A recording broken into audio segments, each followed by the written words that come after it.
44 na mga veteranong nakidigma noong World War II ang pinarangalan sa US Congressional Gold Medal Awarding Ceremony. Sila ang mga naging kasama ng mga Amerikanong sundalo upang magapi ang mga sundalong mga Hapon. Tinanggap ang mga parangal ng kanilang mga mahal sa buhay. Ngunit ang katangi-tangi sa mga dumalo ay si World War II veteran retired Sergeant Yumelia Kakanindin. Dala ang kwento noong may mga sundalong Hapon sa bansa.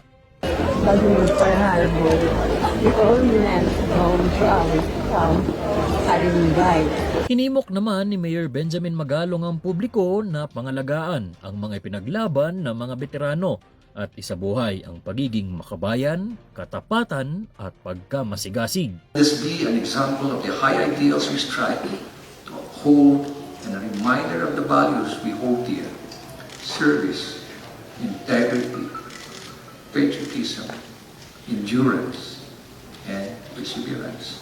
Pinasalamatan naman ni US Ambassador to the Philippines Representative Assistant Director Kevin McAllister ang mga veterano para sa kanilang mga naging ambag noong giyera. To our Filipino World War II heroes, thank you, thank you, thank you to each one of you for your sacrifice to change not only my future, but help shape the world as we know it today.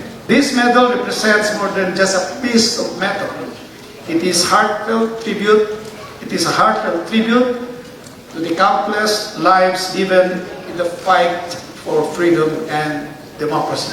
Sa kasalukuyan, mayroon ng 1,096 war veterans ang naparangalan ng US Congressional Gold Medal sa bansa. Ang kanilang kabayanihan ay hindi matatawaran at dapat pangalagaan ang kalayaang kanilang ipinaglaban.